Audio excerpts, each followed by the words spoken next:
My name is Austin. This is the Fourth Dimension Wellness Podcast. Today we got a good friend of mine, Shawn Livingston, with us. He is the host of the I Am Redemption podcast. I actually met Shawn in the gym at about 4 a.m. I was about 3 weeks sober, maybe 4 weeks sober.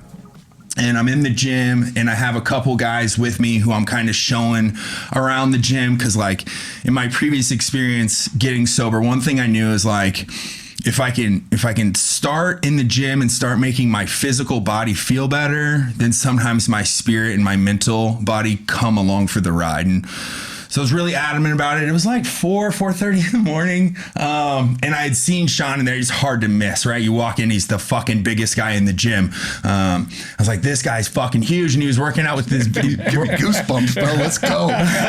Working out with his buddy, Lance. Who's also in recovery. This is all, I didn't know any of this, right? I just thought Shawn was just some fucking massive dude who liked to get after it at 4:30. And so I admired him from a distance. I keep to myself, especially at like 3 or 4 weeks sober. I just don't have the confidence to speak to anybody. And then randomly one day, Shawn walks up to me. I think what happened was I was vaping in the gym, which is like a total drug addict thing to do. Immediately, I knew. Oh, let's go. Shawn walks up and he's like, hey man, you in recovery? I was like, yeah. He's like fucking cool, man. And we shot the shit for a little bit. Come to find out, Shawn is like a recovery coach and kind of like the physical side of it all.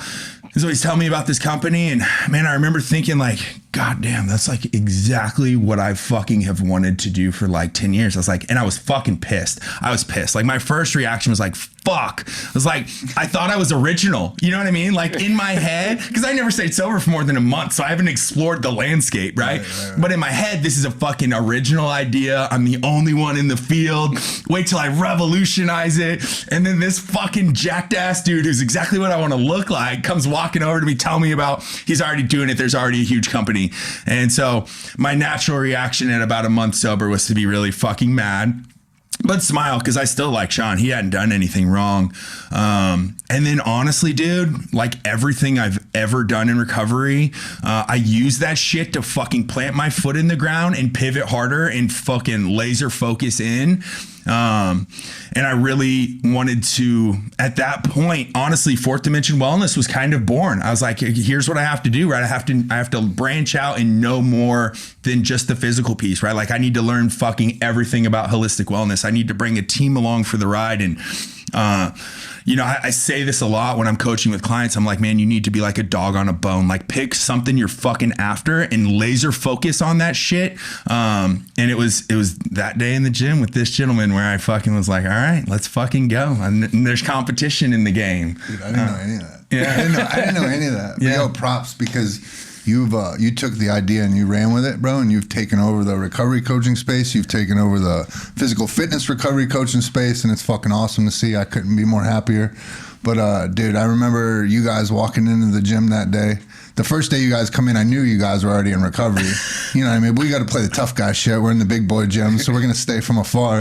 But as soon as I saw the vape come out, I was like, oh, those are my people right there. Let's fucking go. But, dude, early recovery, you know what I mean? You see another group of guys that are willing to get in the gym at 4 a.m., and it's like, all right, if you go to the gym anyways, you already got something you're working on. But if you're showing up at the gym at 4 a.m., you got something deep you're working on. Yeah. You know what I mean? Yeah. Something deeper.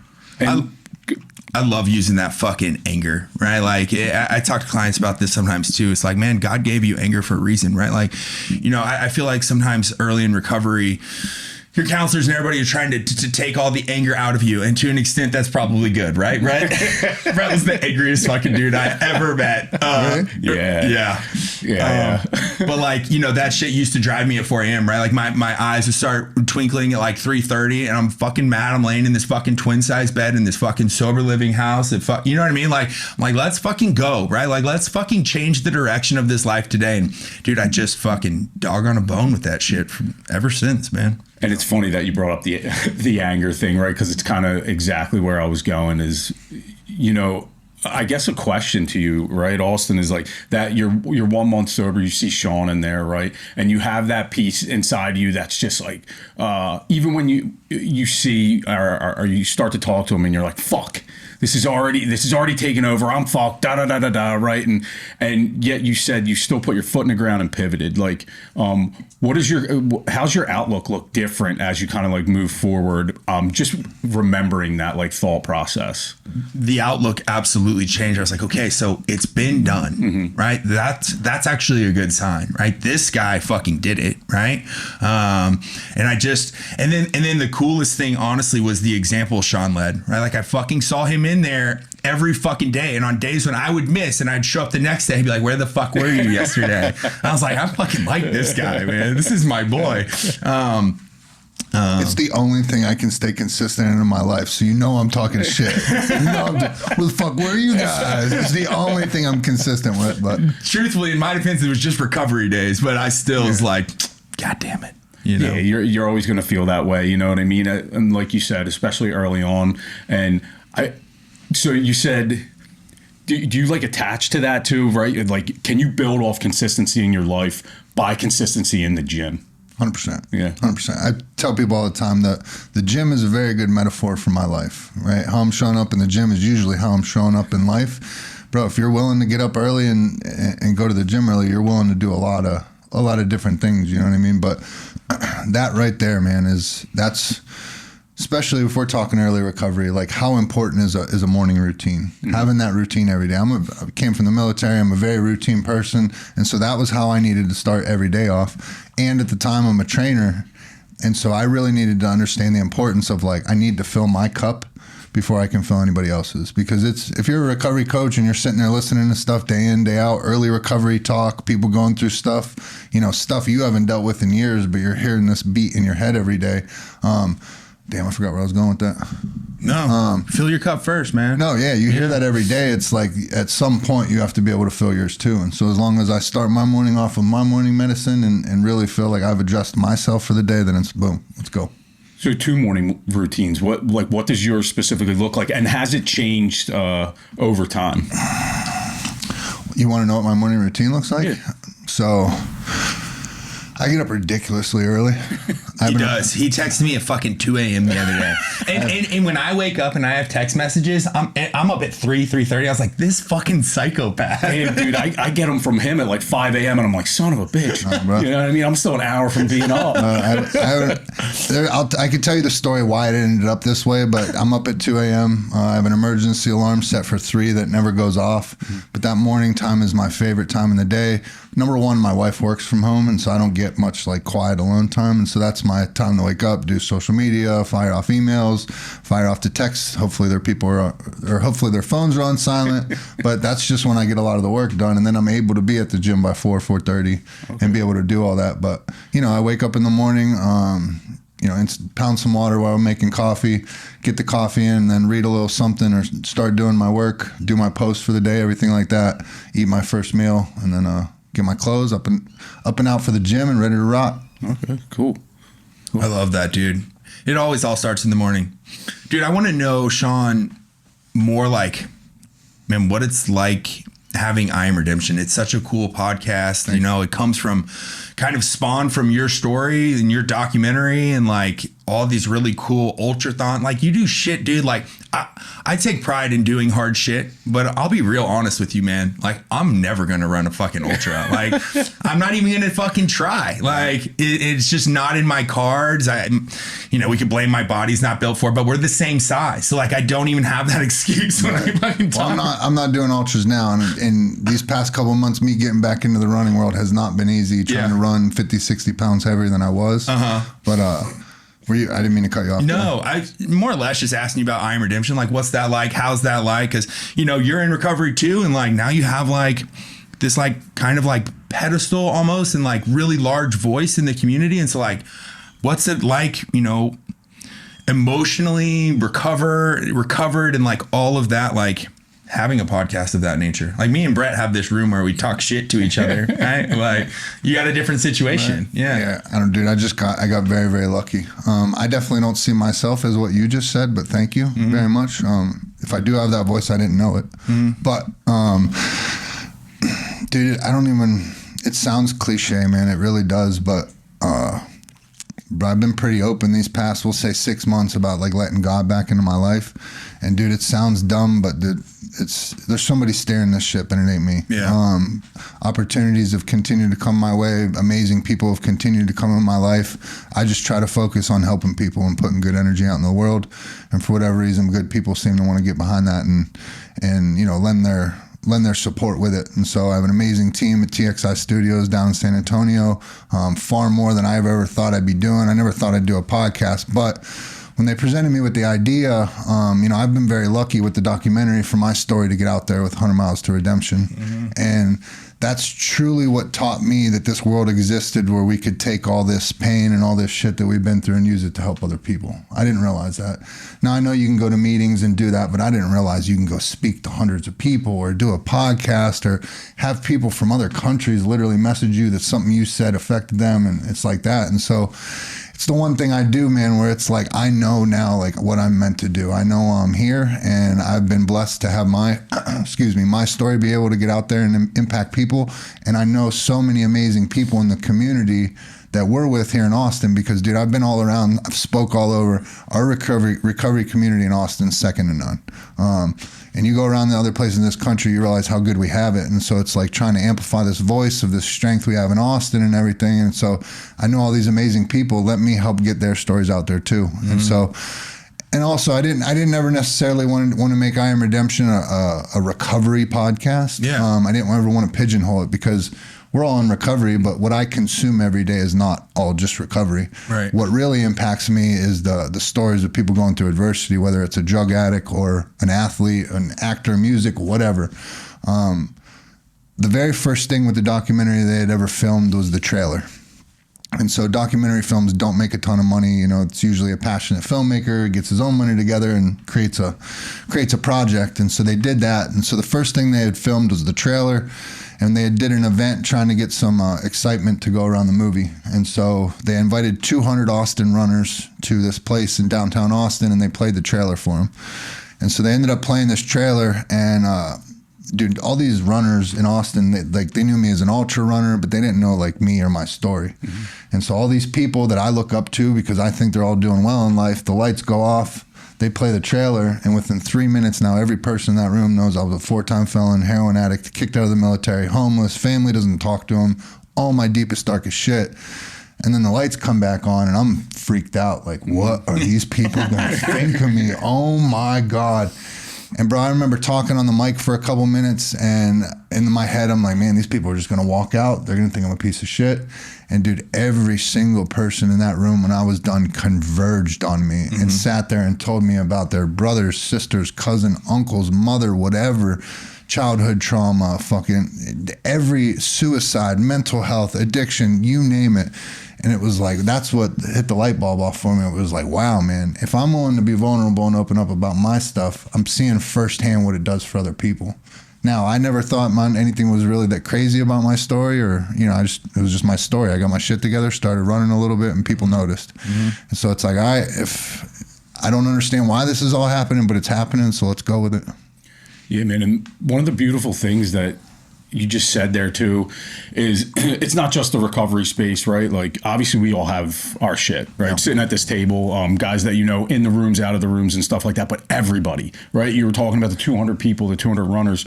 I would beg to say that probably 75% of them weren't addicts or alcoholics, right? Or maybe even more, but they still got their shit. Yep. And what I do find when I watch I Am Redemption, right, is like, man, I think that one thing that addicts and alcoholics like really have, and we might not even know that we do, right, is this ability to get vulnerable, right? And then I think it opens up a door to people that, you know, aren't blessed with a drug problem, aren't blessed with a drinking problem, that forces us to open up and to talk about that deep, dark shit, because like that's the beginning of releasing it, right? Is really, hey man, I gotta talk about this stuff before it can go anywhere else besides inside of me. Yep. And I think that that's a beautiful thing too. And like if you can spread that out to not just the people that are in the rooms, not just the people that are in the treatment centers, but to like as many people as possible, yes, because everybody's got their shit. Right. It's a blessing, yeah, for sure.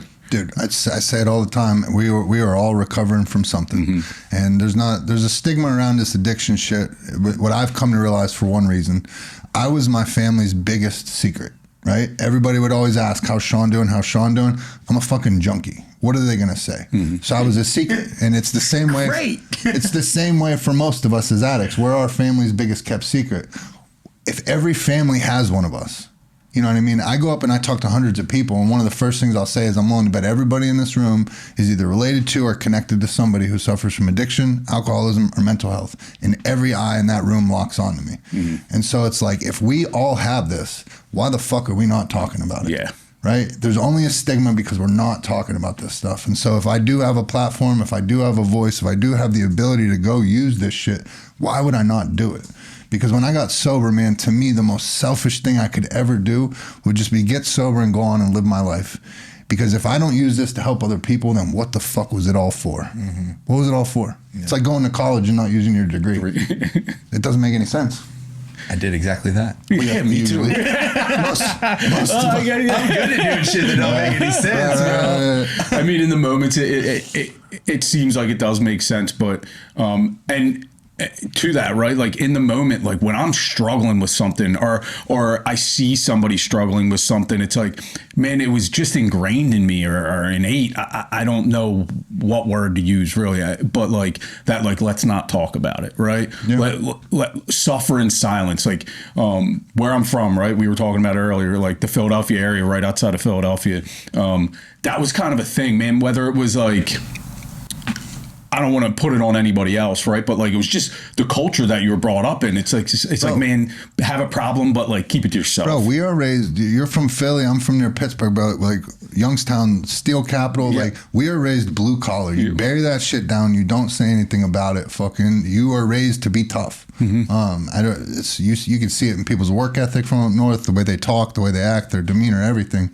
And so when you're conditioned like that all your life, but then you start becoming older, you start maturing, you start seeing them like, no, that's not really necessarily the most healthy way for me. This is the way I want to be. But it takes fucking work to get there, to be able to do that shit. Yeah, because you got to break through, like you said, right? Like that blue collar mentality of like 25, 35, 37 years for me to be like, oh shit, like I can feel healthy internally, right, mentally. And then for me, like Austin had said something about the gym, and then your spirit kind of comes along. For me, what I found is that I really attack that my soul and my spirit, and then I followed up with like being able to get into the gym and be confident with myself and start taking that shit serious and what I'm putting into my body, and different tracks for different people, no right or no wrong, right? But like it was like being able to chip through that steel or that concrete that was inside, to be like, oh, okay, I'm doing this completely the wrong way, and like that's just is what it is. But and bro, when you start speaking up in a meeting or in a conversation or something like that, and like, there's a big difference. We've all been in meetings where there's people who are performing when they speak, and there's people who are speaking genuinely from the heart. And when you're speaking authentically and genuinely from the heart, people fucking are attracted to that. And so if you want to start chipping away at that tough exterior, you start having people get vulnerable with you, saying the words you said impacted their life like that. That was enough for me to be like, all right, this is the way. Like, this is what's feeding that hole in my heart, is being able to know that I help these other people. And so let's fucking rock that shit. Yeah, Brett, I think your how you landed in the gym is probably a story I tell once a week to a client. There's about half of our clients that come through are not drug addicts or alcoholics of any type. They just want a holistic wellness coach. They like the package. They like the message. They like the team. They want holistic wellness coaching. And the tough guys, that's good shit. Dude. Yeah. See, just like I did with my podcast, why pigeonhole it to just that? Yeah. About 50% of who we've dealt with so far. And I'm so thankful for it too, because holistic wellness coaching, which is essentially what we're doing, right?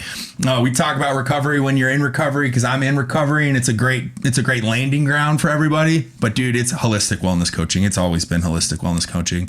It's funny though. It probably took me 6 months to realize that that's what it was. Yeah. You know what I mean? I was doing it, and we're like 10 clients deep, and I'm like, I think I'm just a holistic wellness coach. We really don't talk about recovery at all. You know what I mean? But it's cool because we get a lot of clients, right? And the fucking tough guy approach, the pivot and fucking let's go, that shit like doesn't really float with a lot of people. You know what I mean? Like they don't. I deal with some women who you know, that's not their forte. They're not going to hear that. That doesn't make sense. And so Good. Yeah, we start with like the holistic approach, right? And we really do. And I use Brett as a fucking example all the time. All right, I talk about how like Brett actually got centered here, then got centered here, and then the body came along for the show, right? And then I do, you know, I'll talk about synergy between mind, body, and spirit till you're fucking blue in the face and ready to blow your brains out. It's one of my favorite fucking topics, right? But it's crazy, right? You pick one, right, and start feeding it, and then remember that you're not just the one, right? Like you're not just a mind, right? You're not just a body and you're not just a spirit. And that's why the holistic approach works. And that's exactly my experience too. I was in prison, right? All we did was the spirit approach. We just read the fucking Bible. That was it, right? I was in psych wards. All we did was the mental approach. Learn everything there is to know about the disease of addiction and why Austin's tried to kill himself, right? And then show up at physical. Yeah, and then show up in like a state-funded treatment center where they have a weight room outside, right? And just doing workouts till you're blue in the face. And I remember one day I was doing, I'll never forget it. I had about 6 weeks of sobriety, which for me was a long time. And it had all been gym. I'm like, I had figured it out. I cracked the code, right? I just got to go to the gym and bust my ass every day. And then I feel accomplished and I feel like I have a purpose. And to an extent, there's something there.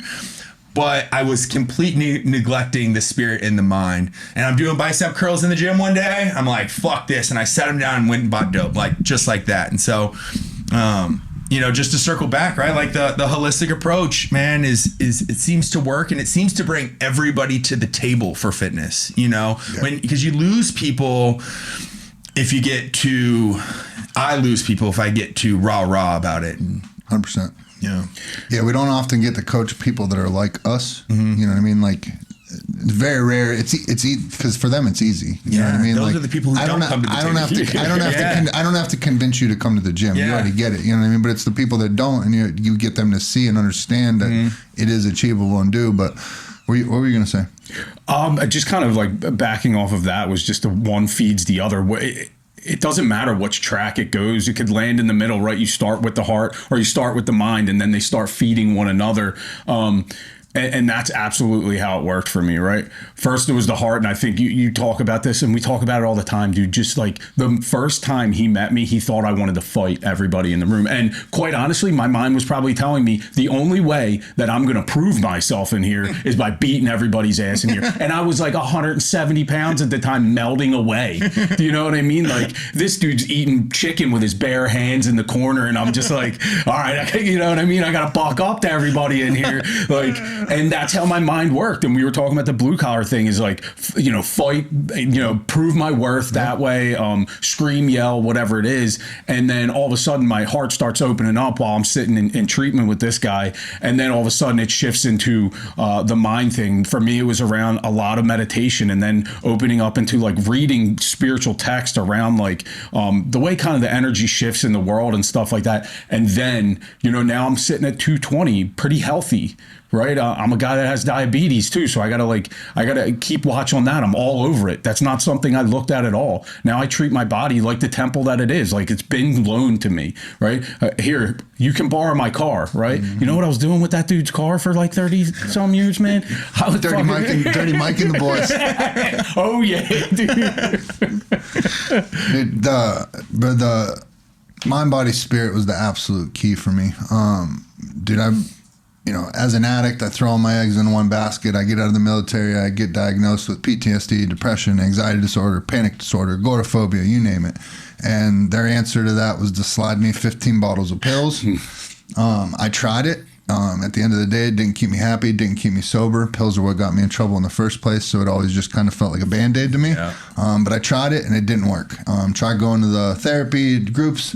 Not saying it didn't have any effect, it did, but it wasn't the end-all be-all. And so then you start going into treatment, you start learning about spiritual health. And so I've already tried to address my mental health, now I'm going to address my spiritual. And so 90 meetings in 90 days, sponsees, But what I would find for myself and what I find for a lot of people is I would trap myself in this recovery bubble where everything I talk about, everything I do, every event is recovery, recovery, recovery. And it was cool for a little bit, but eventually I would get bored, I would get tired of that, and I would end up getting back out. Well, what nobody ever talks about in those rooms, or at least they never talk to me about it, and I'm not trashing the 12 steps by any stretch, but what nobody ever taught me was this is my foundation. It's on me to build on it to actually have a life. It's on me to find something that's actually going to light a fire up under my ass, something that makes me excited to get up out of bed every morning, something that makes me excited to be alive or excited to even be sober. I just thought you went and did the steps and that shit just happened. And it didn't happen. And all I know is that I put a tremendous amount of hustle every day into the hustle of getting high and getting money every day. And when I got sober, I still had all that energy. And so what the fuck am I going to do with it? Just go sit in rooms, or like I have to have something else? And so I never even thought the physical piece could do anything for my recovery. I don't know why I never made that connection, but I start running a little bit and I get around these amazing people, and then I start running races, and now I care about what I'm putting into my body, and now I'm drinking water, and now I'm going to bed early, and now I'm taking myself to levels I didn't know it was possible. And dude, it transformed my entire experience in treatment, the entire amount of people that I was around, the type of people I was around, and it literally put all the pieces of the puzzle together for me. And then you discover the gym, and then you discover more about diet, and you just keep building on it. And that was the best mental health medication I had ever gotten. That was the best spiritual medication I'd ever gotten, because now all of a sudden people are looking to me and they want some of what I have. And now I'm able to start bringing other people that want to get involved in the running, and they're running races, and I'm watching it have the same effect on them, much like we're doing with people in the gym. And you know, at the end of the day, we've all been in meetings where somebody sits down and they just spit straight fire, and they know that big book front to back and all that. That's awesome. We need people like that. But at the end of the day, those people are using their experience to help others. And we're doing the exact same thing, just in a different form. And I'm actually able to see physically, watch it physically, watch you lose 70 pounds, watch you now go out and get into a meaningful relationship, have the confidence to go get that job you wanted. That shit just doesn't happen on its own. Yeah. The confidence build has been one of the biggest rewards of this program so far, man. Watching people from my first consultation with them to when they graduate the program and move on. I mean, we had Ben Kantz on here a couple weeks back, and you know, watching him, you know, transform, and just any of our clients really, from just like shy and timid and unsure of themselves, not really, haven't picked a direction, haven't picked an aim, haven't picked a target. There's no dog on the bone anywhere, right? And just like you said, bro, just like you said, you know, we get to talking about, especially if they're addicts, we get to talking about how, you know, and I love doing this lecture out at TLR, right? I love the lecture of guys that, you know, your recovery is your foundation, right? Like what I'm going to do out here is talk to you guys about how we fucking grow on top of it, right? Because in this room, and I tell this all the time, right? In this room right here, right now, we're all the same amount of sober, right? I'm not going to get any more fucking sober than you guys are, right? And so like, how do we grow on this thing? God damn, that's my favorite topic. You just summarized my favorite topic in about 3 minutes. So. Yeah, it's a life thing, right? Like, and one thing, man, the best metaphor you said there, right, is puzzle pieces. Because like, you're not going to get the full picture without all of the pieces in place. And guess what? From time to time, a piece is going to pop out. A piece is going to pop out here. You're going to go through tough times, and you have to figure out what piece it might be, right? That's a little bit of a difficult thing, but kind of what we were talking about earlier. If you're getting vulnerable, right? If you're talking with people around you, like, man, one of the guys that, you know, one of the first guys I got vulnerable with is this man right here, right? And one of the guys that I still do when we have conversations. He knows me very well, to the moment that, like, if we were having a legit conversation and I'm trying to beat around the bush with some bullshit, like, he's going to know. Right. He's going to tell you what you need to hear, not what you want to hear. Exactly. It's funny how the nutrition followed after for us. You know what I mean? Like, and I was the same way. I was like, because I remembered what it was like being younger and like fucking working out really hard in a sport, or actually in the gym. I loved lifting weights even when I was little, dude. I remember the feeling I got when I left. It was forever ingrained in my brain. So anytime I ever had a moment of clarity, I was like, let's go to the gym. That'll make me feel better. And like, so I remembered that. But it wasn't until this last go round, when I really started to try and get this sober thing like 5 or 6 years ago, not when I got sober, but like 5 or 6 years ago, when I really started to kind of get this thing, I realized, fuck, dude, it's the nutrition is just as important, right? Like it's what I'm eating that's making me feel like fucking ass. And so what I love doing with clients who will not get into the gym like just immediately, right? Aside from get them morning routines and PM routines that get them trending in like a really positive, happy way, and then we slide in the gym, it's like, dude, some people will just flat out change their diet, no problem. I don't know how people do that. I'm not that guy. I'm methodical with my diet today, but it's 1000% related to my gym efforts that day. Yep. You know what I mean? But what's cool, especially out at the Last Resort where I'm coaching these guys, is we'll do 8 to 10 sessions, so 8 to 10 hours. Sometimes 12, depending on how many questions, just on nutrition. And most of the time, by the end of an hour lecture on nutrition, I can take a room full of 60 guys and get a lot of them in the gym, as opposed to other days, if we're doing breath work or meditation, they're zoned out, right? And they're not interested in going to the gym, right? They've pieced that puzzle. But I think it's fun to draw the correlation between like how nutrition will follow the gym, but in some cases, dude, like it's the opposite way. Again, it's that synergy, right? Like which hand is watching which hand, right? Yeah, dude, I started running, and where I was at treatment when I started running was a state-funded facility. So all the food that we got was donation-based. So there was no like healthy food or anything. And I'm reading books trying to do all this, but the biggest donor was a bakery. So anytime you walked past the lunchroom, there was fresh donuts, cupcakes, cookies. Like I can only walk past this shit so many times, right? Yeah. And I had my time, dude, where I was super locked on with my diet and I was weighing everything. And especially when you're coaching people or early recovery, they see the way you attack something or the way I attack something. Like if I ask somebody to go for a run, they're like, "Well, I'm not going to run 100 miles. I can't go as fast as you." It's like, no, dude, I want to run with you. I'm not expecting you to do what I'm doing. So it's like the same thing with the diet. Like you don't have to, I'm not telling everybody they have to track their meals or be as methodical as you were or I once was, but it's like, man, if you start to understand where it's like, I feel better when I go into the gym if I eat this way, you know what I mean? I'm getting better results if I eat this way. Then you start understanding where it's like, man, I just ran 10 miles this morning. I'm not about to fuck off that 10 miles for half a pint of ice cream right now. It's just not what I'm going to do. And so you start reaching for fruit instead, or, you know what I mean, healthier choices. Then you start feeling better. Then your mind start clear. Then you sleep better. And it's just all boom, boom, boom. And that's the clean fuel too, right? Like that.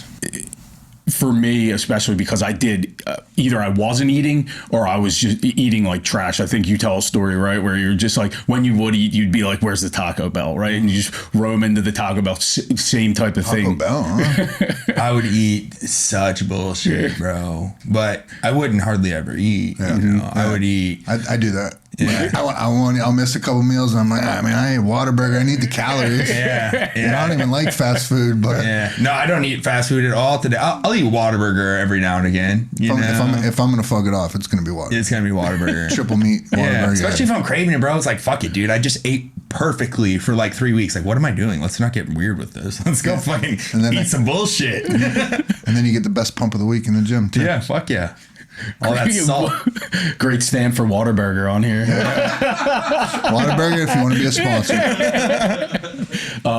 But just the way that you feel almost like drove me towards the gym as well, right? Like, I think they can both, and I think that's what both of you guys were talking about, right? Like one can feed the other again, right? Whether you're at the gym and you're like, man, I can't fuck off that 10-mile run by eating a pint of ice cream, right? Or like, I'm feeling so good because I've just put nothing but like good fuel in my body that like I want to go get like this extra energy that I feel out that's really fueling me and driving me today. So again, that whole like one feeds the other thing, and if you're doing the right thing, so to speak, or whatever you want to call it, for your body, and whether it be lifting weights, doing running, or whatever it is, or feeding yourself with whole foods and with fruits and vegetables and good proteins and stuff like that. I think it definitely works that way for me, man. If I'm like eating nice during the day, because I do have to watch my like carb intake and stuff like that.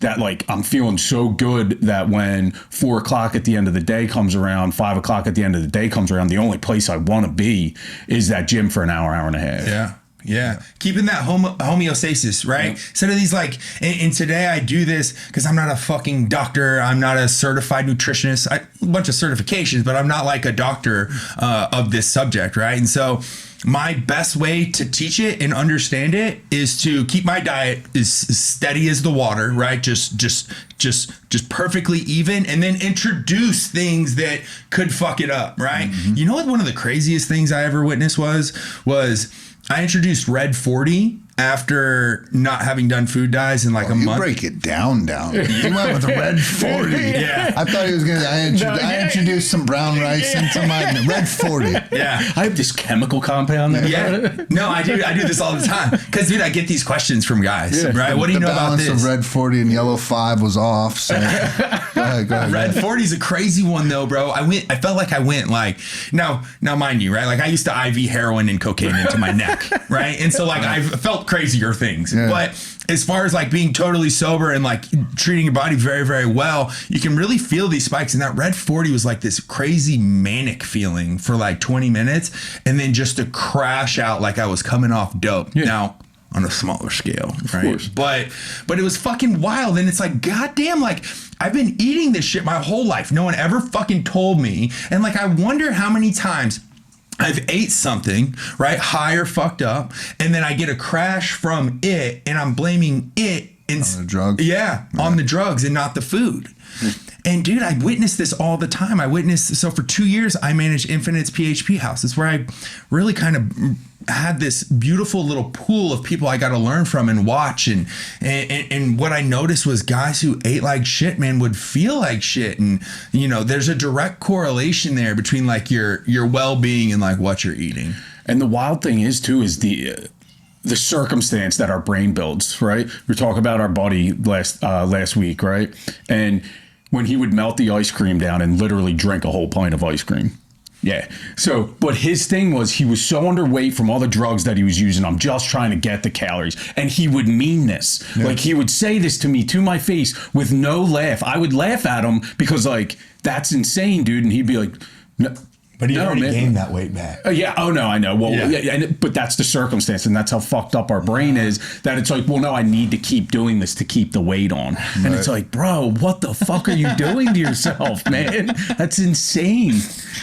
It's funny, too, though, man. Like today, when I picked the fruit over the ice cream for dessert or whatever, right? After I eat the ice cream, bro, 10 to 15 minutes later, I'm in full-on regret and shame because I just don't feel good. It's not that I can't. I'm in a coma. Yeah, it's not that I can't take the calories. It's not what it's going to do to me aesthetically. That's not it. Nope. It's how it makes me feel in here. I'm like, ugh. Yeah. Well, that dude, like, man. I know you said like you're not a doctor. Obviously, I'm not either. I don't think Shawn is either. Shawn, are you a doctor? I'm not. Okay. Are you sure? We probably know more about diet than doctors. But like that's what I was going to get to. Is like I don't even know if they know like chemically what happens in our bodies, right? Like I could tell you on a sugar level, like the sugar spikes versus the sugar drops. Like if your sugar's spiking constantly, your sugar's dropping constantly. And you guys know if your like you felt it before when your sugar drop bottoms out, right? And that feeling that you have, and you've also feel that high when you know the sugar's spiking, right? Like that is so unhealthy. Like thinking about the way that I think about it, right, is you have water. You have water in like, say it's a double-sided cup, right? And you're swinging it back and forth. And if you're swinging it heavy one side, it's going to swing heavy the other side. Eventually, that shit's going to explode at the end. Now, what that looks like in the body, I don't know, but I can't imagine that feels good. I can't imagine that it's just not destroying certain cells, like mitochondrial stuff that helps us like keep those like younger paces, right? Whether it's aesthetically the way you look or even like the way you feel or the way you recover like after the gym.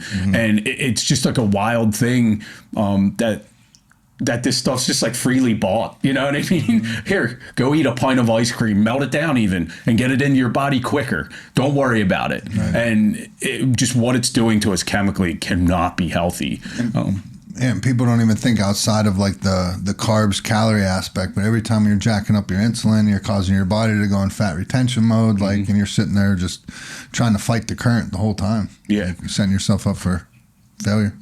It's crazy too. Like when you think about like the standard American diet, the SAD diet, like what I was raised with eating, which is this high sugar cereal fucking every morning. Like no wonder I got to school and I felt like shit, bro. Like spiking that glucose on a young man, right? On a young boy who's already going to be hyper as shit. Now we're spiking that glucose and sending him off to school. Like what the fuck? And then you got acne out the ass and they put you on Accutane and then your fucking nose is bleeding and your face is, it's a whole thing, dude. It's a whole thing. And then you can't sit still in class and then some other drugs start to come in, right? Like, and it's like, hey, we need to calm you down. Like, what the fuck are you talking about? Yep. So I found Xanax in 6th grade and that helped, you know?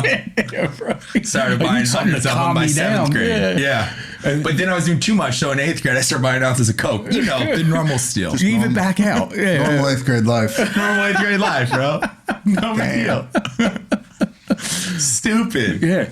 It's the drugs that we take every day, really, right? Like, and kind of back to that homeostasis that you're talking about. Like, that's, I don't, you know, again, the diabetes, I have to keep a much closer eye on my glucose, right? On my blood sugar and stuff like that. And towards like before I came into treatment, like, dude, I was waking up and check, like when I would decide to check my blood. Most of the time it was probably because my partner at the time was like, check your fucking insulin, like, or check your blood sugar. Like your levels are probably, like, please do it, right? Okay. I'd go in there, it'd be like 503, dude. Mm-hmm. Like, you know, so there was a couple times she had to call the ambulance because my blood sugar had bottomed out and they needed to give me like diabetic Narcan basically, and they shoot that like sugar gel in the back of your throat because you're not even responsive to it. Like it's insane how we treat our bodies. Even if we're not specifically around this table talking about shooting dope in our neck or disappearing to Houston in the back of vans doing whatever I had to do to get there, like shit like that, you know, it's the everyday, the SAD diet is standard American diet. It's a sad diet. It's nuts, dude. Nuts. Dude. Yeah. They're making a cool push now though with RFK, you know. Well, we won't get political, but I think RFK is fucking tight, dude. Hope we see it. Yeah. It's getting close. He got, it doesn't matter. I don't really follow it that closely. I just follow every post he's ever done because I fucking love him. I fucking love that dude, for real. Shit. I feel like he's sent from God, dude. I really do. I think he might get assassinated by Big Food or Big Pharma, though. I hope not. Just don't say that. Yeah, dude. It was something to think about, though, man. Like, I hope Trump puts like a shield of armor around that dude, because that's gonna be the guy they're gunning for. Because, dude, it's a lot of money you're trying to like disrupt, and like the system is fucked, and he is taking it head on. So like, I hope God's standing behind him. Hopefully, they got enough time to change things. Yeah, I know. 4 years is not a long time. But they're getting popping. Yeah. Did you see they took out some food dye and like there's a big celebration, but then if you like really read it, it's like not until 2029 do they have to do it. Yeah, dude, it's always some shit. It's like fucking that. crazy. I think it was the Red 40 that you're talking about. Was it? I believe so. That or Red 5, one of them. I don't know. I don't fucking know. Those red ones are crazy, bro. The yellow ones ain't good. I can tell you either. the red ones are crazy, dude. Shit, man. What do you want to touch on, dog? I don't know, man. What's next for I Am Redemption, man? Any cool people coming on? We got some big ones in the works. Yeah. We got some big ones in the works. We're at a really cool stage. We're talking with some sponsors and all that. So yeah, we'll see what happens, dude. I just want to keep trying to put good energy out, keep trying to help people, and we'll see what happens. Yeah. I know in a week the Austin Marathon too, right? Yeah. You're gonna be around that? We were kind of talking about that a little bit earlier. We got a team I Am Redemption running, and I got 7 people running the race. That's awesome. Almost everybody's in recovery. We got one kid who's actually in treatment. The treatment center's letting me train him while he's in treatment, and so I'll pick him up that morning. He'll discharge from treatment. I'll take him to run his first half marathon, and then afterwards I'll go drop him off at Sober Living. Dude, that's awesome, bro. I just think about my journey, and I just think about me running races and how big that was for me. But, you know, to be able to, that was a huge opportunity for me, man. So to be in the position now to be able to help this dude and be able to drop him off at Sober Living and to have that in his tool belt of like an accomplishment, like we all know how scary it is just coming out of treatment. But You walk into fucking sober living with your head held high. You're already pointed in the right direction. I've got you introduced to a good community of people with the running community. Now we're working on stuff like, all right, let's get you a job. Let's get you really solving these things because we've solved that foundation piece for him. So. How'd that come about too? Was this like your idea or somebody bring it to you? Because I just think that's a great idea, man, for a dude, however many days sober, like just the fact that you're training with him, he gets to do this, like being able to step outside of like a treatment environment and be able to do this, like you said, your head held high, like exciting, man. Yeah. See, so I mean, his is a unique position because his mom saw the documentary. She reached out to me. He was going to be coming to treatment in Austin, and so there was no. It didn't matter what any treatment center or sober living had to say. Like he was working with me. Yeah. Like mom was making that a thing, and then luckily, just being able to know that some of the people I do in Austin and having relationships with treatment centers, they were definitely open me to doing that. Cool. But he's a special case because Austin may know, you can walk into a room full of people and let's say we got 20 guys, it's going to be a whole lot easier for me to get you guys in the gym than it is going to be for me to, hey, be like, you guys want to go run a half marathon? They're like, get the fuck out of here. Get fucked. So you just got to hope somebody catches the bug or, they saw the documentary and they just want to try it or something like that. But man, the big thing with the running, most people stop running before they're even warmed up. So much of running is mental. And so even when I was doing ultra marathons and I'm running 90, 100 miles a week, no matter what, every day when I ran, the first 2 or 3 miles suck. My body feels like shit. It feels foreign. Everything in my brain is like, what are we doing? Stop this. Yeah. But then you get through like 2 mile, 2 mile, 3, and all of a sudden you're like, okay, now we could do this. And so once you have that base, you're good to go. And then it's just mental barriers after that. Once I ran my first 10 miles and I got that out of the way, I'm like, oh, okay. And then you start running ultra marathons and kind of going up. And it would be funny. It's this love-hate relationship where if I'm on mile 60 or some shit, I'm like, why the fuck am I doing this? I need a new hobby. And then you get done and I'm like, I'm never running that far again. Like I've done what I needed to do. But then you wake up the next morning and you're like, I could do the next distance up. Fuck it. Let's go. And so just being able to kind of hopefully try to introduce that to some people. I'm not telling people to go out and be ultra runners or anything like that, but it was just something that tapped into my head. And a lot of my stuff, I enjoy being willing to do what a lot of other people aren't, whether that's get up early, run far distances. I get a big kick out of it. And so that's awesome, dude. That's what fuels me. Fuck it. Let's ride with it. Sense of accomplishment is a good thing to have, dude. Sense of pride. And then it all just trickles downhill into confidence. And then that trickles into every fucking aspect of your life. Anything you put your fingers on as a guy who can do fucking hard shit. Like that'll take you places. And I know for me, when I run, I don't run very fucking far. You're absolutely right, though. The first few miles are it's a war. It's like, what the fuck am I doing? Stop. Then you hit that 3 mile mark. And you're like, okay, this feels pretty good. But I can tell you, not the first time. After you've done it a couple times, then it feels good. Yeah. I put it in my back pocket though. On days where like the gym isn't going to cut it today, lifting heavy circles is not going to cut it today, no matter how much I bring. There's too much on my plate. There's too much in my brain. There's some sort of anxiety building. Running, Dustin can account for this, will fucking clear the mechanism dry, bro. 100%. You leave there ready to roll. Yeah, running taps into something, unfortunately, the gym doesn't. They both tap into something, but the running does a little bit different. Yeah, and that I remember, man, this was probably when I was like 17 or 18. Not as heavy as you, but like that was my workouts. My workouts were I'm running. And I would remember after getting past, like you said, the first few times, like you don't really hit that past the 2, 3. You're struggling through the whole thing.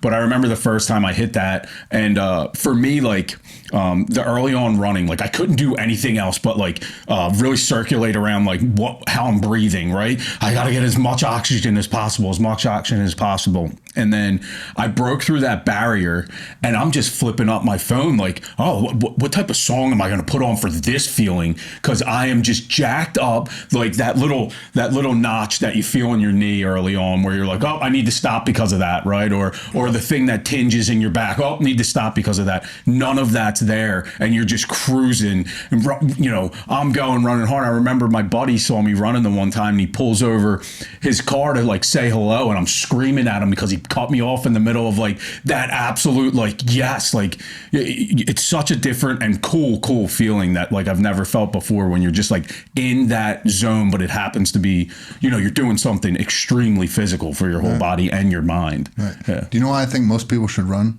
No. Because nobody wants to run. Yeah. Right? Yeah. We don't want to for a reason, because Yeah. it's fucking hard. Yeah. And so how are you're coming out of fucking heroin meth addiction, right?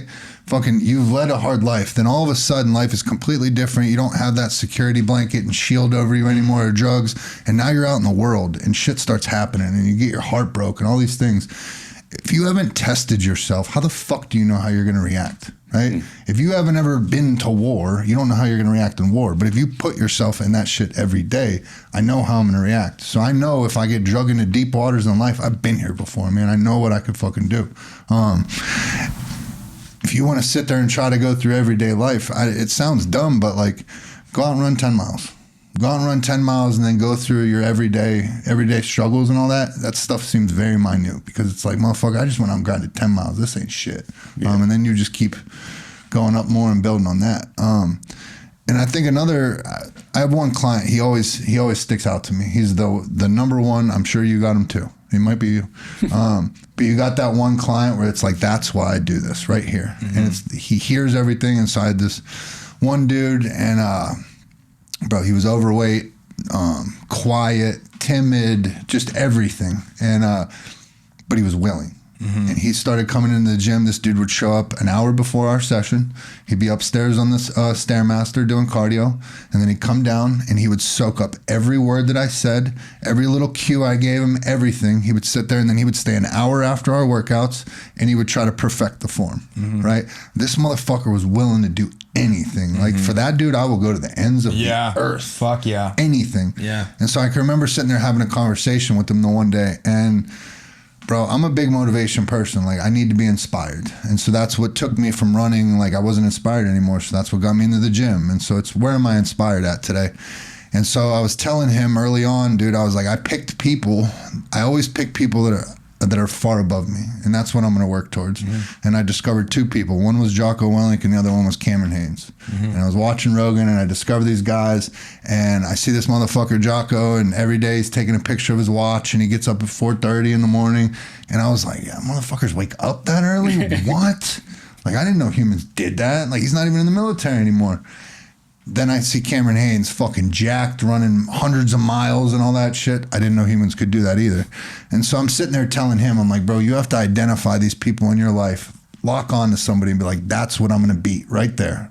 That's not what I want to be, but that's what I'm going to beat. Mm-hmm. And so there was another dude he was friends with, good looking dude, just naturally was born with a 6-pack, fucking, you know what I mean, barely works out, does a little yoga, and he's fucking ripped and all that. And I'm like, bro, lock onto that dude right there. He's your boy. You see him every day. Use that as motivation. And as I'm sitting there telling him this, I'm thinking to myself, and it was like, oh shit, man, like, Jocko gets up at 4:30. I get up at 2.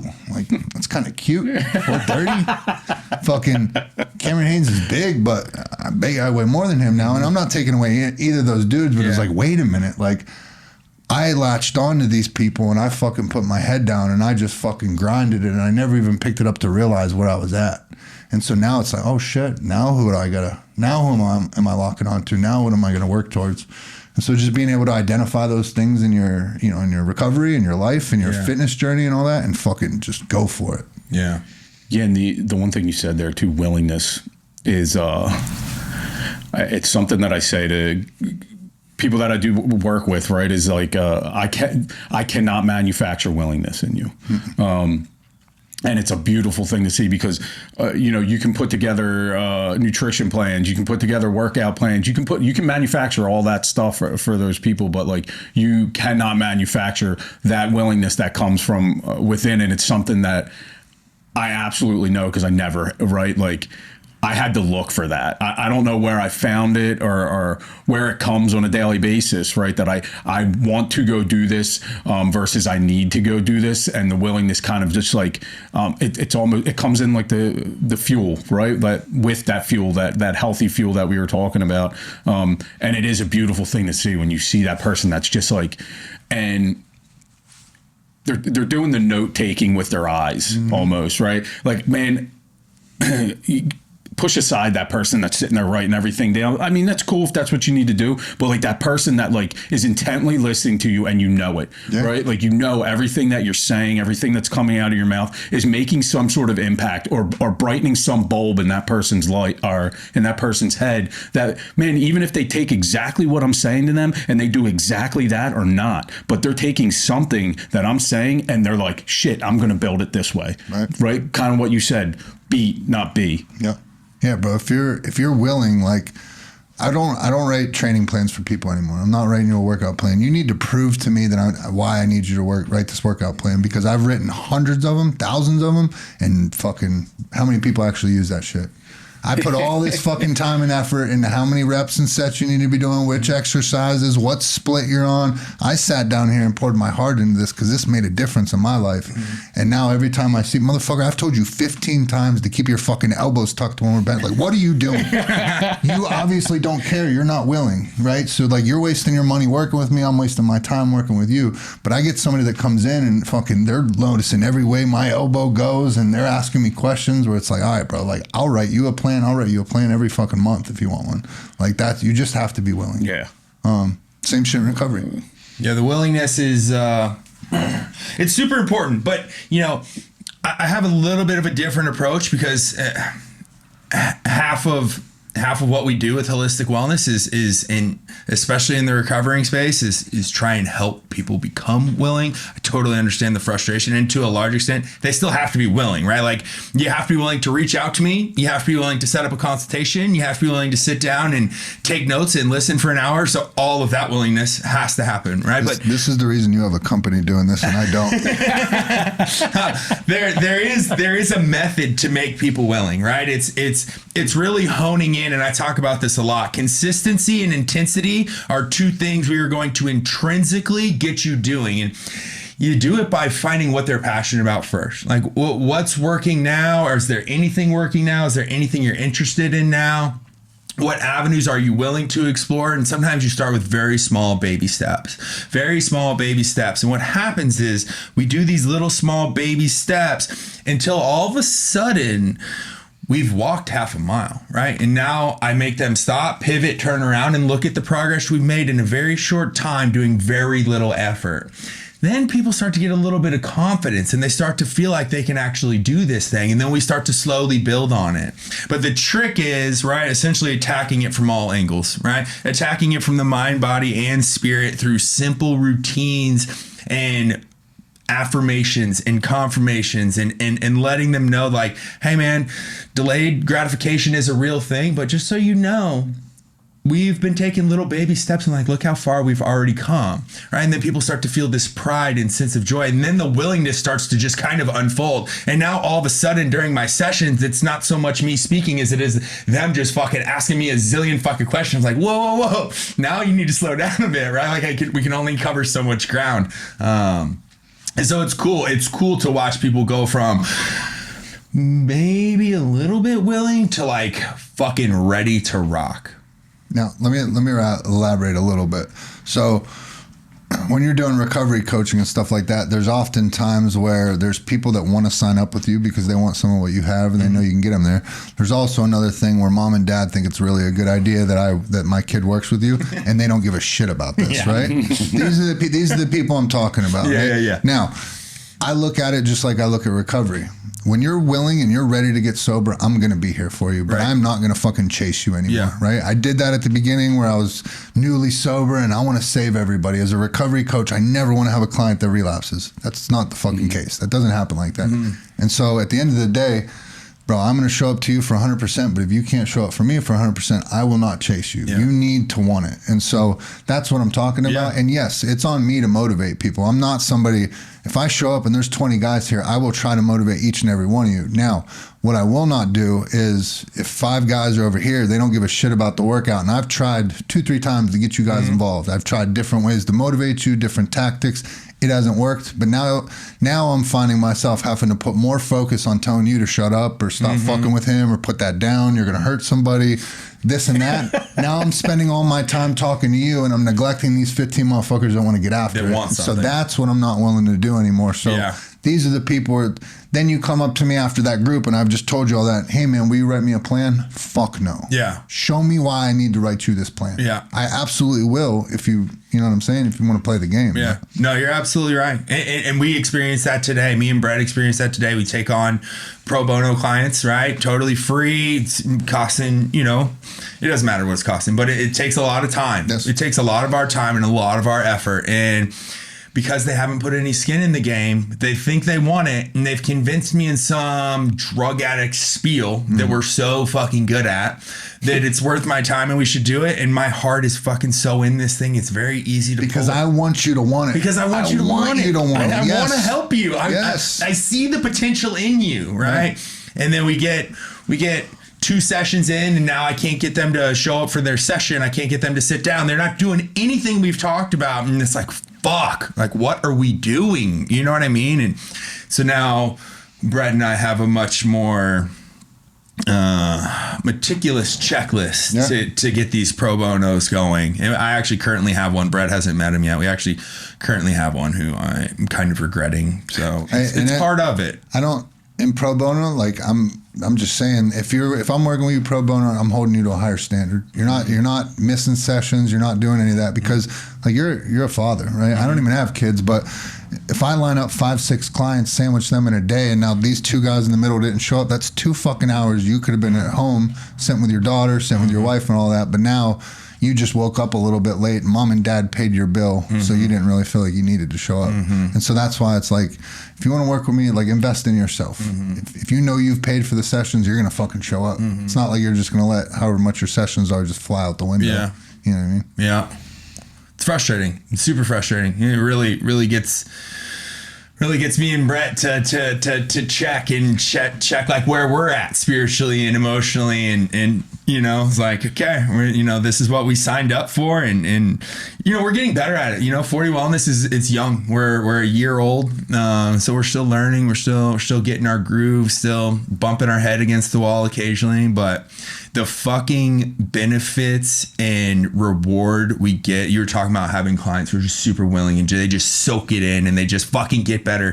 Jeez, dude, nothing in the world is more satisfying and more rewarding than like just spilling, dude, because I'll passion fucking speech for an hour on any given subject, right? And when I could tell I've hit something they like and I like have the answers to all the questions they've wondered and they're just soaking it in. And then the next time we chat, they're like regurgitating it back at me. I'm like, oh yeah, we hit the fucking money spot. And at TLR, it's on like an even bigger scale because I get like 60, 70 dudes in a room.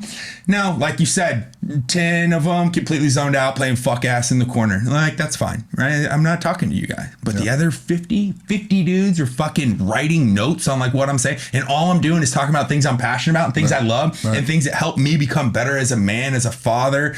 And I got dudes like hanging on every word. Dude, there is no greater feeling than when your passion helps someone else. 100%. Yeah. 100%. Oh yeah, and it flows out so easy, right? I get like once a month out there at TLR, and mine's a little bit more difficult to get people to be passionate about, right? Like talking about that internal piece in the mind and connecting the heart and stuff like that, and how it can drive the body, but like it tangibly being a thing is just, man, especially a dude that's 30, 60, 90 days, whatever, like, okay, man, whatever the fuck you say.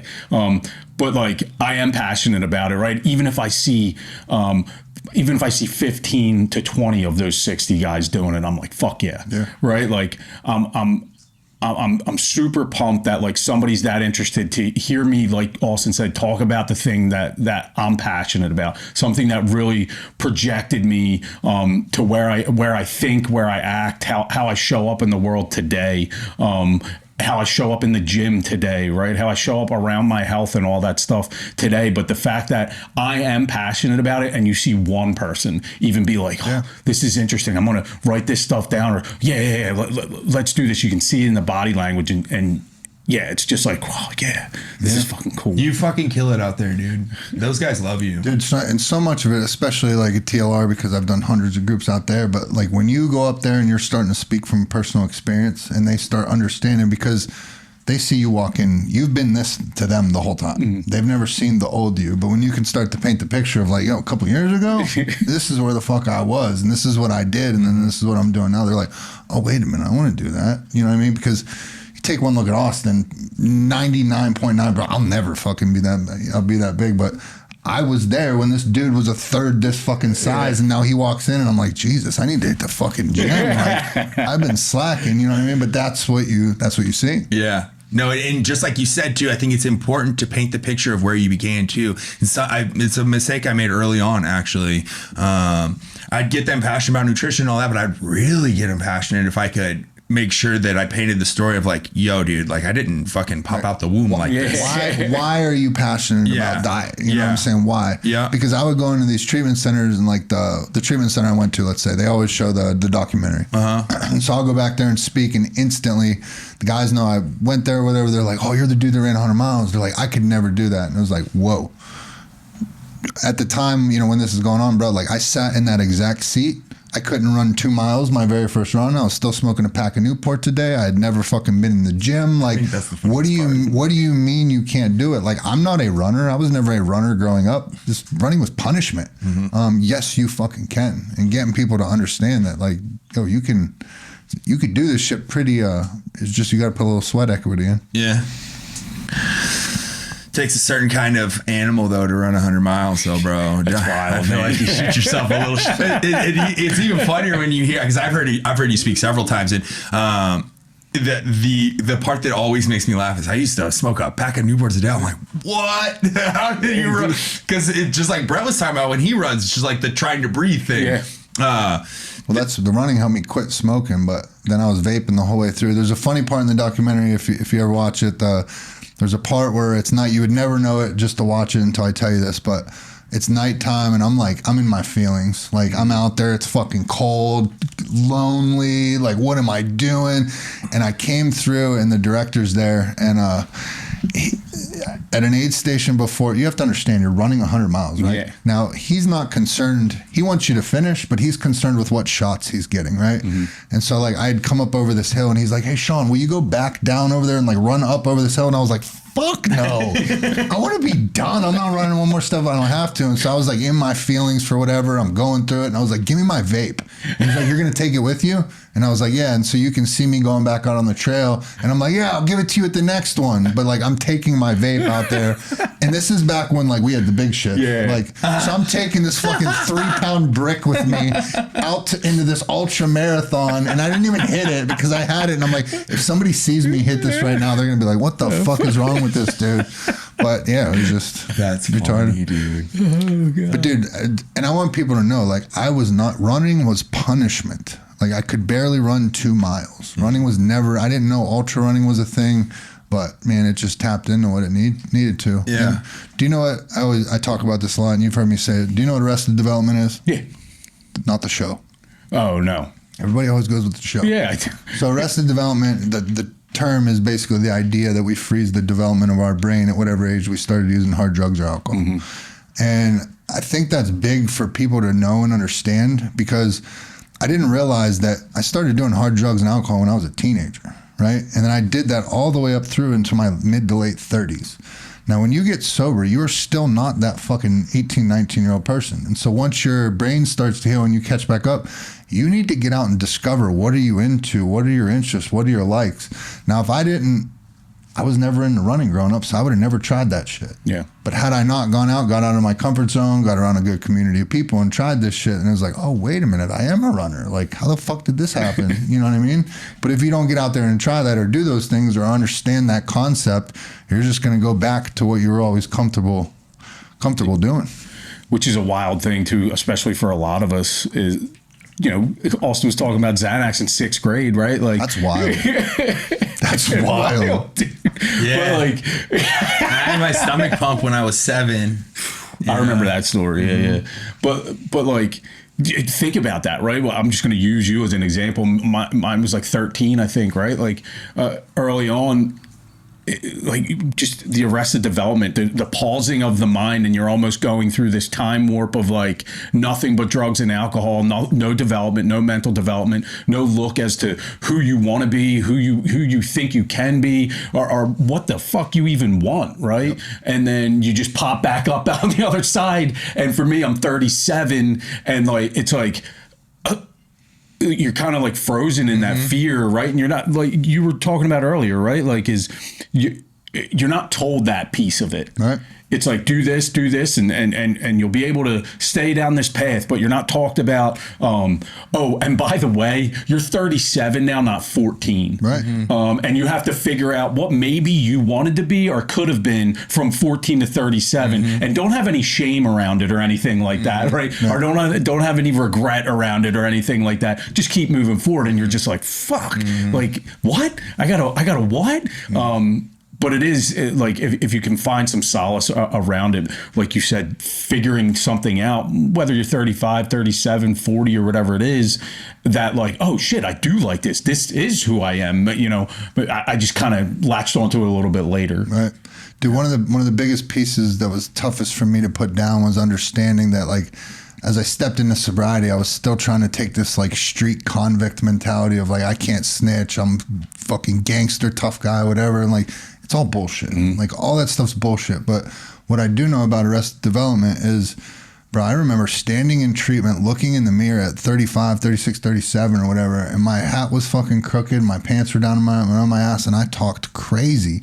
It was literally the exact person I was when I was a teenager starting to do this shit.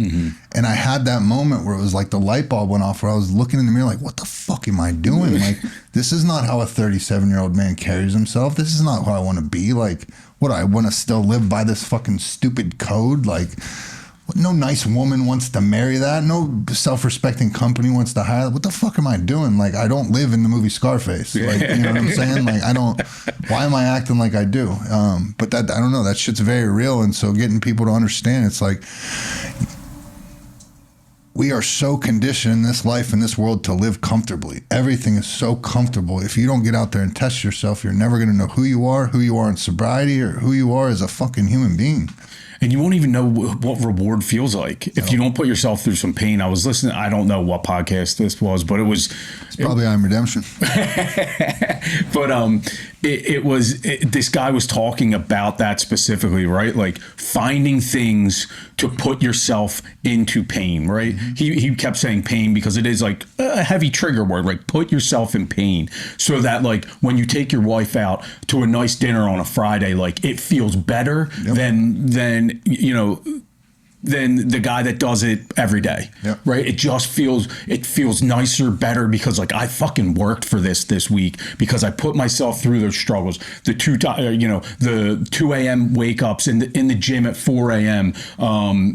The work from 6 to 6, then showing up into the gym, right? Like doing all these things for not only like to grasp, better health and all that stuff, but for the little things in life that feel like giant rewards, right? Whether it's just taking your wife out to dinner, or having a cup of coffee when it's 70 degrees out in the morning on your back deck or your back patio, or with your dog, or whatever it is, and it just feels better than it's ever felt before. Yep.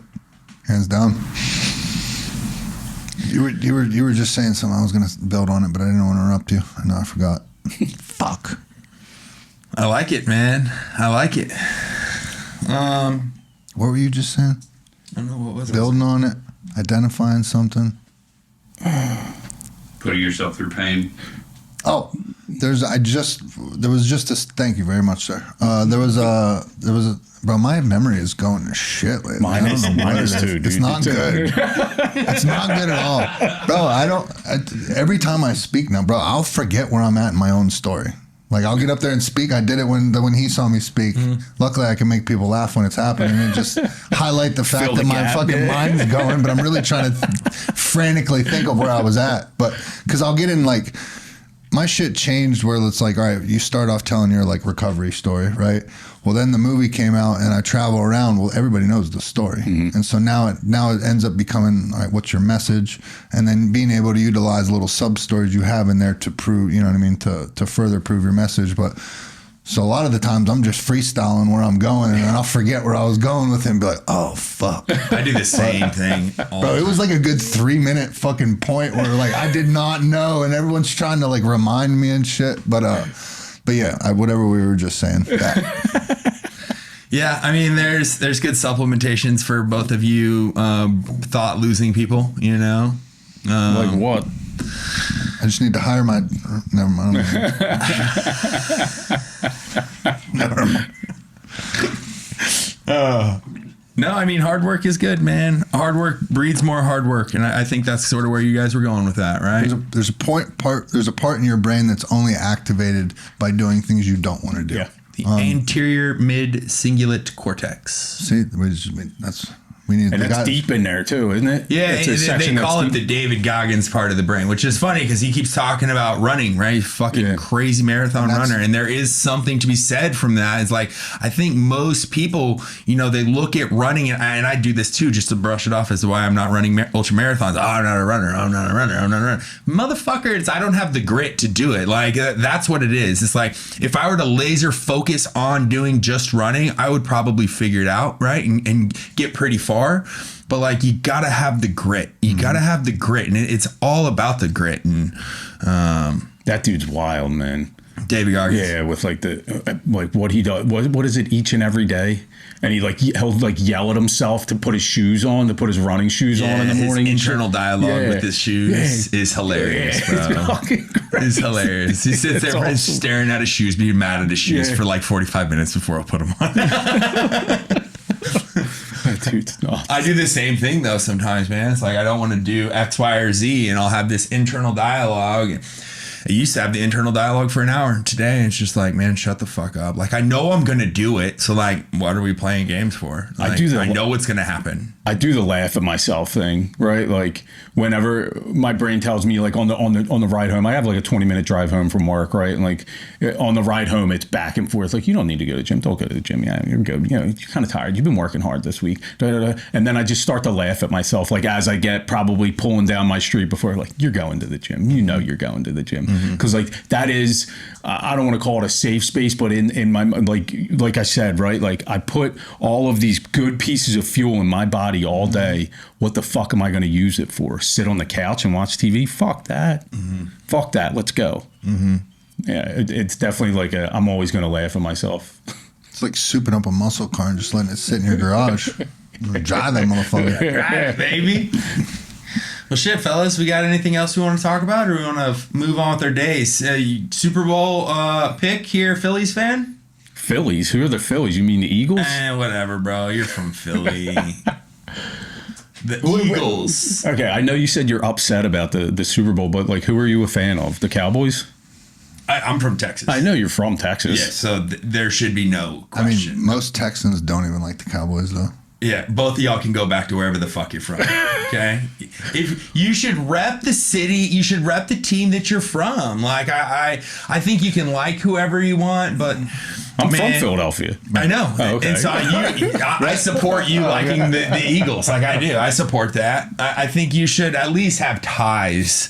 You got, as long as you ride with your team, no matter what, I'm cool. Like, whoever you want, but you got to ride with your squad.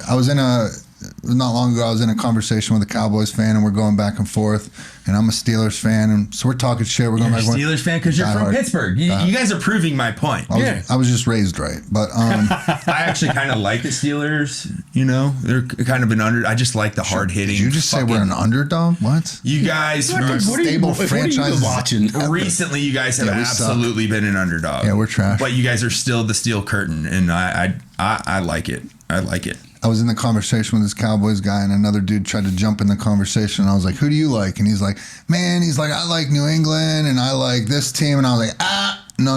Like if you were coming at me with multiple teams and shit, you're not in this conversation because like I'm a Cowboys, Lakers, Miami Heat fan or something. Well, he's naming multiple football teams, bro. And I'm like, yo, I'm not right till when we get our ass kicked on Sunday. I'm not right till like Wednesday, maybe Thursday morning. But you're over here like all three of my teams. Like I can't even get into fantasy football because I can't bring myself to watch other. I just don't have the cheer. fucking time for that nonsense. No, I don't either. I never have. Dude, I have a question for you being from Pittsburgh, right? And we were talking about like the similar mentalities of sports, and it is based around that is the way that I talk to people about it is like, listen, man, you're born into a family that I don't get to choose my family. Like I didn't get to choose mom, I didn't get to choose dad. Not that I would choose differently. They're great people, right? But like I was born into being a Philadelphia Eagles fan, a Philadelphia Flyers fan, a Philadelphia Phillies fan, and a Philadelphia Sixers fan, as much as the Sixers pissed me off. But like I was born into that, and that's it. There is no like I don't even have the opportunity to pick up and that's why I think for the Eagles it was much less that we felt a rivalry between the Cowboys, and it was the Cowboys fans in Philadelphia that would just pop up out of the sewer out of nowhere being like, I'm a Cowboys fan. Like, what the fuck are you talking about, dude? That's not okay. Yeah, dude, you're talking about in Philly, being Cowboys fan. Exactly. Bro, what when that happens in Texas, especially in Dallas, I'm from Dallas. I'm like, what are you talking about? You're a Phillies fan. Where are you from? Or an Eagles fan. Where are you from? They've relocated. Yeah. Most people relocated. But I remember I was 8 years old. My stepdad came into my life. I didn't know what football was. All I knew was I had a Miami Dolphins t-shirt that one of my mom's ex-boyfriends gave me or bought me. And so I remember wearing it that one day. And the next thing I know, that motherfucker like literally ripped it. And I'm sitting there crying. He ripped my t-shirt, and then he took me shopping and bought me all Steelers shit. And it was never an option after that. And I thank him. I'm like, thank you so much for making me a Steelers fan. If I was still rooting for the fucking Dolphins today, I would be up. I have no ties to Miami or anything. That guy you were talking about naming multiple NFL teams. Miami was probably one of them, right? That's all right. So what are our picks, and then let's get out of here. What's the score? What's the end score? The end score, man, I'm going out on a limb here because I think everybody's like tight with this, and especially with Mahomes. But I'm gonna put that the Eagles are gonna lay down the lumber today and beat them by 15 to 20. Beat them by 15 or 20? Yes. I'm wishing also in my brain right now, but bro. Like I love it. I can get behind Saquon. I like Saquon. You know. Yeah. I just think like if Kellen Moore runs a good game plan, I don't think that defense can stop what's coming if they, which in my, and this is, I'm not an NFL coach, I'm not even a coach at all, but like if you build the offense off the back of that run game, like the pass option opens, we have better receivers than they do corners, and that's it. You are a coach. You're a holistic wellness coach. And for the record. Yeah, by the way. Football coach. And Devontae Smith has given them fits ever since he's come in the league. He's brought it to the Kansas City Chiefs, and the defense is just a lot better than it's been in some years. But I just want to see Elon's commercial. That's all I give a shit about. You want to do what? I just want to see Elon supposedly paid like $3 million just to get a commercial where he's just going to talk. I think. Really? That's what I could be wrong. Internet. Dude, I'm fucking team Elon, bro. I want it to be 28-24 Philly, but I think it's rigged for the Swifties.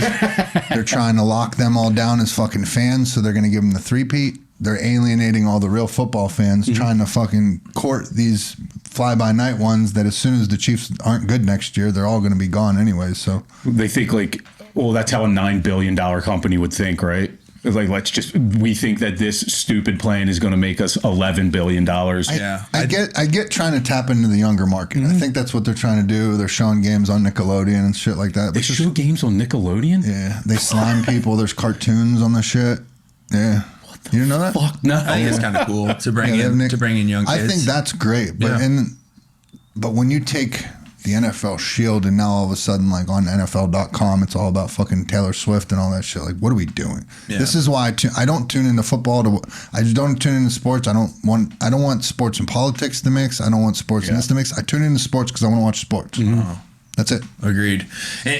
I would love, diehard Cowboys fan. It's hard for me to say that I would like Philly to win, but I have a absolute beef with Travis Kelce repping Pfizer. I think it's disgusting. I think it's absolutely disgusting. I think a guy like Travis Kelce, who had this following of athletic young people wanting to be this nice tight end, and he seemed to be saying the right things, and my heart was like, all right, this guy's pretty cool.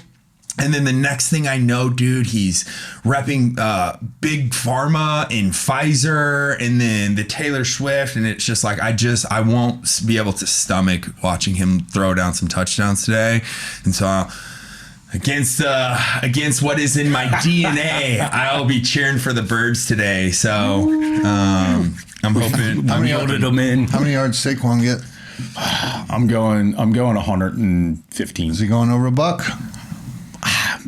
He could easily, but he could not easily too. Like, it's all about that game plan. I don't know where Kellen Moore's head's at, obviously, but it's all about that game plan. They got to be going to stop the run.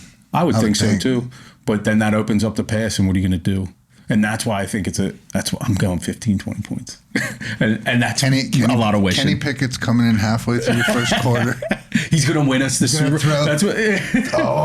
Well, that's my. Then the whole narrative of Pittsburgh, they should have held on to Kenny Pickett. Well, that's my attachment to Austin is Nick Foles. Nick Foles is my attachment to Austin. Okay. Because in 2017 he wins the Birds the first Super Bowl, and he's a Westlake grad. Mm-hmm. I didn't know that. Yeah. All right, well, shit. Let's get out of here, man. Sean, thanks for coming, dude. My pleasure, brother. You want to talk about I Am Redemption real quick? We talked about it. Okay. Follow I Am Redemption. Subscribe on YouTube. But please support Austin. Like any of us coming up in Austin, I've been all around this country, dude. Our recovery community is second to none. And so just all these badasses we have in the community, man. I just want to continue keep doing stuff with y'all and just let us all fucking rise.